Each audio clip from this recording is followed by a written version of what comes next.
3D graphics के question और answer देख रहे हैं हम लोग। What are fields, what do you mean by fields? तो इंटरलेस सब फ्रेम्स, एक वीडियो फ्रेम में जो इंटरलेस सब फ्रेम्स होते हैं उन्हें हम फील्ड्स कहते हैं। तो वहां दो फील्ड होती है हर एक वीडियो फ्रेम में। एक तो फील्ड होती है जिसमें field one is composed of all odd numbered scan lines, यानी रोज ऑफ पिक्सेल्स। तो पहली जो फील्ड होती है उसमें ऑड नंबर स्कैन लाइंस होती है, और जो फील्ड टू है वो इवन नंबर्स की होती है, इवन नंबर स्कैन लाइंस होती है। तो रेंडरिंग फील्ड्स, जो इन फील्ड्स के बारे में हम बात कर रहे हैं, ये स्मूथनेस को बढ़ाती है, improve the smoothness of fast moving objects. अगर आप इंटरलेस्ड वीडियो फॉर्मेट्स देख रहे हैं तो ये जो फील्ड्स हैं इनकी रेंडरिंग स्मूथनेस को बढ़ाती है अगर आपके वीडियो में फास्ट मूविंग ऑब्जेक्ट्स हो तो। फ्लैट शेडिंग क्या होता है? फ्लैट शेडिंग, तीन टाइप की शेडिंग होती है, फ्लैट शेडिंग, ग्रूव शेडिंग और फॉर्म शेडिंग। तो फ्लैट शेडिंग मतलब ये होता है कि मैं इस तरीके से समझाता हूँ आपको। एक ये लाइटिंग टेक्निक है, 3D कंप्यूटर ग्राफिक्स में यूज होता है। तो एक हर पूरे पॉलीगन को ये शेड करती है, और किस तरीके से करती है? Of an object based on the angle, किसके बीच में? सरफेस नॉर्मल, ये जो सरफेस नॉर्मल है इस फेस के नॉर्मल जो है 90 डिग्री, और जो डायरेक्शन ऑफ लाइट है, ये जो डायरेक्शन ऑफ लाइट है, तो ये नॉर्मल और डायरेक्शन लाइट के बीच में एंगल के हिसाब से ये शेड करती है इस पॉलीगन को जो आप देख रहे हैं। साथ में जो रिस्पेक्टिव कलर्स हैं, जो आपको यहाँ पर अलग अलग कलर्स दिख रहे हैं, और इंटेंसिटी ऑफ लाइट सोर्स के हिसाब से ये इसको शेड करती है। अगर मैं इस तरीके से कहूँ कि हर एक फेस का सेंटर देख के एक नॉर्मल निकाला जाता है, उस नॉर्मल के बेसिस से इसको शेड कर दिया जाता है। तो इससे सिंपल फ्लैट शेडिंग आप समझ सकते हैं। ये अगर आप रेंडरिंग मेथड ऐसा ले रहे हैं जिसमें it does not smooth any as among faces, तो ये यहाँ पर तो कर रहा है, लेकिन ये एज को इन एज, जैसे मैं अगर दूसरा बनाता हूँ आपको, तो इस एज को ये शेड नहीं करता है। तो अगर आप इसको एक्चुअल देखेंगे फ्लैट शेडिंग में, तो आपको एज क्लियर, एज डिस्टिंक्शन दिखाई देगा, जबकि स्मूथनेस नहीं आएगी। इसे हम फेसेटेड लुक कहते हैं। इसको हम कांस्टेंट शेडिंग भी कहते हैं, फ्लैट शेडिंग को। अगला है फ्रेम बफर। फ्रेम बफर क्या चीज होती है? जैसे अगर आपके डिस्प्ले पे जाना है तो यहाँ पर जो आपका फ्रेम आएगा, जो अगले डिस्प्ले के लिए तैयार है, जो डिस्प्ले डिवाइस को मिलेगा, तो ये जो बफर है इसे हम फ्रेम बफर कहते हैं। तो फ्रेम बफर, जिसे हम फ्रेम स्टोर भी कहते हैं, ये एक पोर्शन है रैम में जिसमें आपका बिटमैप रखा होता है, ताकि आप वीडियो डिस्प्ले को बार बार रिफ्रेश कर सके जो मेमोरी बफर से आपका डेटा आ रहा है, ताकि आप कंप्लीट फ्रेम ऑफ डेटा यहाँ दिखा सके। फ्रेम बफर एक मेमोरी कह सकते हैं, और वहां पर जो डेटा है, one memory bit for each pixel वहां पर रहेगा। और ये जो अमाउंट ऑफ मेमोरी है इसे हम बिट प्लेन भी कहते हैं। और जो पिक्चर बनती है built up in the frame buffer, एक bit, one bit at a time यहाँ बनती है। और जो फ्रेम बफर है ये एक डिजिटल डिवाइस भी कह सकते हैं आपको, CRT जैसे एनालॉग है, एनालॉग डिवाइस है। तो पोर्शन कंप्यूटर या पेरिफेरल मेमोरी का, आप ये सब को अगर ना भी जाने तो आप इतना बस जान लीजिए कि जो कंप्यूटर पेरिफेरल मेमोरी का वो हिस्सा जहां पर इमेज स्टोर होती है, ताकि वो आप डिस्प्ले डिवाइस में दिखा सकें या कहीं और किसी और मीडियम में रिकॉर्ड कर सकें, उसे हम बस फ्रेम बफर कहते हैं। फ्रैक्टल्स क्या होते हैं?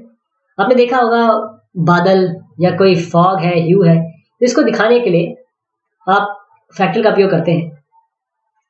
तो ये कर्वेचर है, ज्योमेट्रिकल फिगर है, जहां पर हर एक part, each part of each, हर एक पार्ट का सिमिलर स्टैटिस्टिकल कैरेक्टर होता है। जो सबका होता है वो इसका होता है। जैसे हम स्नोफ्लेक्स हैं, इस तरीके से हमको पैटर्न दिखाने हैं, या जिसमें पैटर्न रिकर हो रहे हैं, बार बार प्रोग्रेसिवली आ रहे हैं, स्मॉलर स्केल में या बड़े स्केल में जा रहे हैं। जैसे पार्टली रैंडम या क्योटिक फिनोमेना आपको दिखाना है, क्रिस्टल ग्रोथ का, गैलेक्सी इन्फॉर्मेशन का, वहां पर आप फ्रैक्टल का उपयोग करते हैं। इस तरीके से आप समझ सकते हैं कि ये मैथमेटिकल ऑब्जेक्ट्स हैं फ्रैक्टल, जो डायमेंशंस के बीच में एग्जिस्ट करते हैं, दे एग्जिस्ट बिटवीन डायमेंशंस।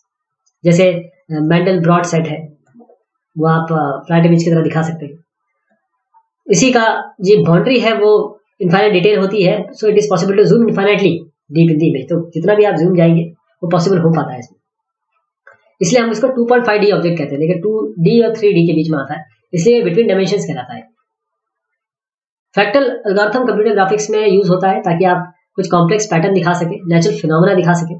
जैसे आपको रियलिस्टिक माउंटेन दिखाने हैं तो आप फ्रैक्टल वैल्यूज को मैप कर दीजिए एलिवेशन में, आपको रियलिस्टिक माउंटेन्स दिख जाएंगे। आपको क्लाउड दिखाना है या और भी वॉल्यूमेट्रिक इफेक्ट दिखाने हैं जो प्रैक्टिकल एल्गोरिथम से आप दिखा सकते हैं। और ये एल्गोरिथम जो है ये सारे इटरेटिव है, यानी ये अपने आप को बार बार ये कंप्यूट होंगे, रिपीटेडली कंप्यूट होंगे, ताकि और हायर लेवल ऑफ डिटेल पे आप जा सकें। फंक्शन कर्व क्या होता है? Function curve two dimensional graphic representation of animation data. 2D graphic representation animation data का इसे हम फंक्शन कर्व कहते हैं। जो वैल्यू है किसी एक सिंगल पैरामीटर या एट्रीब्यूट की वो डिस्प्ले होगी in the vertical dimension of the graph, और टाइम जो होगा वो यहाँ पर हॉरिजॉन्टल डायमेंशन में होगा। तो कोई भी पैरामीटर इस जगह पे, टाइम इस जगह पे, तो इसे ही हम, ये जो यहाँ ग्राफ बनेगा उसे हम फंक्शन कर्व कहेंगे। और जो इसका स्लोप है इस ग्राफ का, वो बताएगा rate of change of that parameter, जो भी पैरामीटर एट्रीब्यूट इस जगह पे है। और स्टीप कर्व, अगर स्टीप कर्व है आपके बिल्कुल इस तरीके से, तो ये आपको फास्ट चेंज या मोशन दिखाएंगे। शैलो आपके कर्व्स हैं तो ये बताएंगे कि स्लो चेंज है। अगर फ्लैट है तो ये बताएगा आपको कि कोई चेंज नहीं हो रहा है। इनको हम एफ कर्व भी कहते हैं, फंक्शन कर्व को we also call as F curve. Gamma, gamma gamma क्या है? आप इससे पहले कि मैं आगे जाऊं, आपके जो डिस्प्ले डिवाइसेस है उसमें अगर डायरेक्ट आप इमेज दिखाएंगे तो आपको वैसी दिखाई देगी जैसे आपने इमेज दिखानी है। उसके लिए आपको कुछ गामा करेक्शन करना पड़ता है, ये गामा होता है। ये सी गामा टू द पावर ऐसे वैल्यूज होती है, कुछ के वैल्यू होती है, तो के की वैल्यू वेरी कर करके आप उस जो वैल्यू से मल्टीप्लाई करेंगे उसके हिसाब से चीज़ें चेंज होंगी। इसको मैं समझाता हूँ। एक कांस्टेंट कर्व है रिकॉर्डेड इमेज का। जैसे आप गामा बढ़ाएंगे इमेज में तो ये आपकी इमेज को वॉश डाउन दिखाएगा, ब्राइटर दिखाएगा। और जैसे ही आप गामा को बढ़ाने की जगह घटाएंगे तो ये आपको और डार्कर या मडियर दिखाएगा। तो गामा करेक्शन जैसे मैंने बताया ये अप्लाई किया जाता है बहुत अलग अलग स्टेज है इमेज क्रिएशन प्रोसेस में। और गामा बहुत ज़रूरी है, लेकिन थोड़ा कम इसका लोग जानते हैं, खासतौर पर डिजिटल इमेज सिस्टम में। लेकिन ये नहीं होगा तो आपको वैसी चीज़ें नहीं दिख पाएगी जो नॉर्मल दिखती है। ग्लोबल इल्यूमिनेशन क्या होता है? ग्लोबल इल्यूमिनेशन, ग्लोबल इल्यूमिनेशन का मतलब ये होता है कि आपका एक ऑब्जेक्ट है, दूसरा ऑब्जेक्ट है, 2-3 ऑब्जेक्ट रखे, तो ये एक सिस्टम है। ये किस तरीके से लाइट यहाँ से यहाँ बाउंस होगी, यहाँ से यहाँ बाउंस होगी, तो इनडायरेक्ट लाइट किस तरीके से एक दूसरे जगह जाएगी, केवल उसको ना देख के कि जो डायरेक्ट लाइट आ रही है उससे क्या लाइट बाउंस हो रही है, बल्कि this is a system that models how light is bounced of the surface onto another surfaces rather than being limited to just light that hits, जो hit surface directly from the light source। तो light source से जो आ रही है वो कहाँ hit हो रही है, उसके अलावा और भी जो भी लाइट्स हैं वो भी किस तरीके से बाउंस ऑफ हो रही है, इसे हम ग्लोबल इल्यूमिनेशन कहते हैं। ये इनडायरेक्ट लाइटिंग को सिमुलेट करती है, जैसे लाइट बाउंसिंग है या कलर ब्लीडिंग है। और ये रेंडरिंग एल्गोरिथम है बेसिकली, जो ये बताना चाहता है कि किस तरीके से आप ट्रांसफर अलग अलग सरफेस में ट्रांसफर ऑफ लाइट को सिमुलेट कर सकते हैं। लोकल इल्यूमिनेशन के कंपैरिजन में देखा जाए in which there is no calculation of bounce light के बारे में यहाँ कोई कंप्यूटेशन नहीं होता है, रिफ्लेक्शन या रिफ्रैक्शन के बारे में नहीं होता है। लेकिन ग्लोबल इल्यूमिनेशन में सब के बारे में होता है, जो भी लाइट जहां भी जा रही है उन सब के बारे में एक सिमुलेशन या इम्युलेशन होता है। HDRI क्या है? यह है high dynamic range imaging, acronym है हाई डायनेमिक रेंज इमेजिंग का। ये आपको और अच्छी realistic simulation of lighting than previous technique, मतलब जो लाइटिंग है, लाइट की बात हो रही है, लाइटिंग की आपको एक बहुत अच्छी सिमुलेशन प्रीवियस टेक्निक उससे अच्छी सिमुलेशन टेक्निक देता है। और इसके पास it store much wider range of values. इसके पास जो ब्राइटनेस को स्टोर करने की काफ़ी वैल्यू है। जैसे मैं आपको बताता हूँ, स्टैंडर्ड बिटमैप इमेजेस इसकी can typically reproduce a contrast ratio of about 1000 to 1, 1000:1 का contrast ratio standard bitmap HDRI में दिखाई जा सकती है। तो HDR इमेज अब इसको कहाँ तक ले जा सकता है? अगर आप स्टैंडर्ड बिटमैप से आगे बढ़े तो ये 1 लाख से 1 तक दिखा सकता है। तो ये आप देखें जो इंक्रीज हुई है real world intensity can reproduce the full range of real world intensity contrast ratio की ये HDRI कर पाता है। हायरार्की क्या है? हायरार्की मतलब ये है कि आपने देखा होगा कि एनिमेशन में मान लीजिए आपको ये हाथ हिलाना है तो आपको ये पहले हिलाना होगा, फिर ये हिलाना होगा, फिर हाथ हिलेगा। तो एक स्ट्रक्चर है लिंकेजेस का ऑब्जेक्ट्स के बीच में, जिससे आपको एनिमेशन मिल जाएगा मूविंग पार्ट्स का, जैसे कैरेक्टर्स है, व्हीकल्स है। इसे हम पेरेंटिंग, लिंकिंग या फॉरवर्ड काइनेमेटिक्स भी कहते हैं। अगर स्टैंडर्ड एनिमेशन हायरार्की देखें तो चाइल्ड ऑब्जेक्ट इनहेरिट करती है, it inherits transform information from the parent, parent से वो इनहेरिट करती है जो ट्रांसफॉर्मेशन इन्फॉर्मेशन है। तो ऑब्जेक्ट काफ़ी सारे चिल्ड्रन हो सकते हैं, लेकिन पेरेंट एक ही होगा उसका। इंटरलेस स्कैन क्या होता है? इंटरलेस स्कैन ये एक डिस्प्ले सिग्नल टाइप है, जिसमें क्या होता है कि आप आधा पहली बार में रिफ्रेश होता है, फिर बाद में दूसरा आधा बाद में रिफ्रेश होता है। यानी कि जो कंप्लीट स्कैन है वो एक साथ नहीं होता है। जैसे अगर आप टीवी स्पेसिफिकेशन में 1080i देखेंगे तो इसको ये इंटरलेस्ड है, यानी पहले ये होगा फिर ये होगा फिर ये होगा फिर ये होगा, इस तरीके से इंटरलेस स्कैनिंग है। एक वीडियो डिस्प्ले मोड कह सकते हैं इसमें, जिसमें आप ऑल्टरनेटिंग फील्ड्स यूज करते हैं ताकि इमेज क्रिएट हो सके। ऐसे भी हो सकता है कि आप पहले इवन दिखा दें फिर बाद में ऑड दिखा दें। तो हर एक वीडियो फ्रेम में ऑड नंबर पहले स्कैन लाइन से ड्रॉन, उसके बाद इवन लाइन ड्रॉ किया जाता है। तो पहले ऑड दिखाई जाएगी फिर इवन दिखाई जाएगी, इसे हम इंटरलेस स्कैनिंग कहते हैं। इंटरपोलेशन क्या होता है, दो पॉइंट्स आपके पास बीच का पॉइंट पता करना है तो इसे इंटरपोलेशन कहते हैं।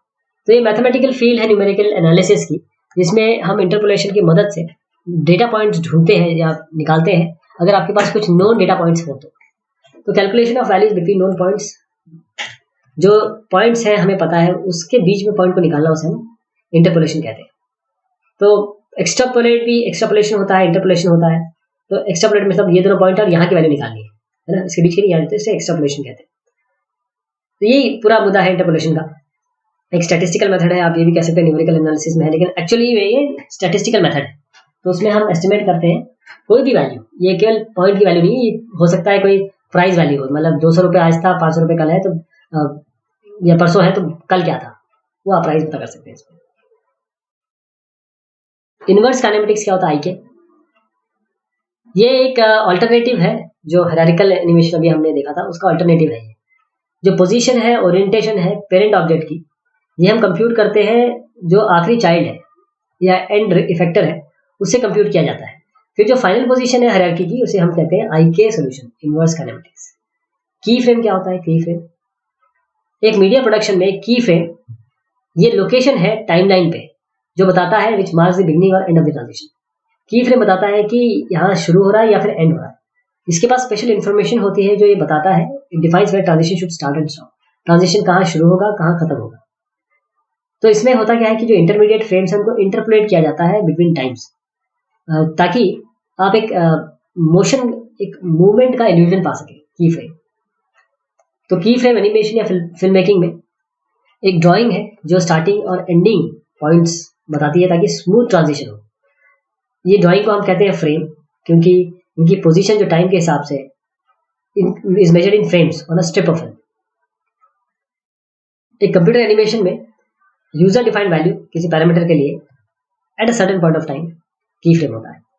एक एनिमेटर ये सेट करता है की फ्रेम को किसी मोमेंट में, और फिर कंप्यूटर सॉफ्टवेयर फिल कर देता है बाकी in between value using interpolation, ताकि आपको एक स्मूथ ट्रांजिशन मिले। इसे हम की फ्रेम कहते हैं। मैप क्या होता है, मैप 3D ग्राफिक्स में मैप एक इमेज है जो मटेरियल में यूज होती है, और जो पर्पस है, जो इसका मुद्दा है, पर्पस है मैप का, is to vary material attribute across a surface. तो आपका सरफेस के अक्रॉस अगर आपको मटेरियल वेरी करना है तो उसे हम मैप कह सकते हैं। जैसे एक टेक्सचर मैप है, वो कलर, ऑब्जेक्ट का कलर वेरी कर सकता है। बम मैप है, वो रफनेस सिमुलेट कर सकता है। इसी तरीके से 2D मैप्स जिसमें बिट मैप भी आते हैं, ये चाहता है मैपिंग कोऑर्डिनेट जो हमें बताता है which tells the renderer how to project the map onto the 3D object, 2D को किस तरीके से 3D में दिखाया जाएगा, ये भी मैप ही है। और 3D procedural textures, 3D procedure texture they do not require mapping coordinates, क्योंकि ये वॉल्यूमेट्रिक होते हैं, इससे इनको इस मैपिंग कोऑर्डिनेट की जरूरत नहीं पड़ती। मटेरियल क्या होता है, मटेरियल किसी भी ऑब्जेक्ट की सरफेस प्रॉपर्टी, जैसे कलर, रिफ्लेक्टिविटी, ओपेसिटी, से हम मटेरियल की संज्ञा दे सकते हैं। हाँ, इसे हम शेडर भी बोलते हैं कभी कभी। मैश क्या होता है, मैश, मैश जैसे आपको पॉइंट मिले हैं, इसको हम ट्रायंगुलर फॉर्म में रिप्रेजेंट करते हैं, ऐसे इसे मैश कहेंगे। जो 3D ऑब्जेक्ट है जिसमें ट्रायंगुलर फेस से आप इसे दर्शा रहे हैं उसे हम मैश कहते हैं। जो मैश ऑब्जेक्ट है उसका कोई ट्रू कर्वेचर नहीं होता है, और जो अपीयरेंस है, द अपीयरेंस ऑफ कर्वेचर इसका is achieve by increasing the number of faces. जैसे अगर ये है, इसको मैं और बढ़ा देता हूँ, एक ट्रायंगल और बढ़ा देता हूँ, लेवल ऑफ डिटेल्स इसको इस तरीके से बढ़ा सकते हैं। तो ये हमने और कुछ बात की, अपने क्वेश्चन एंड आंसर जो आपके आ सकते हैं, पूछे जा सकते हैं,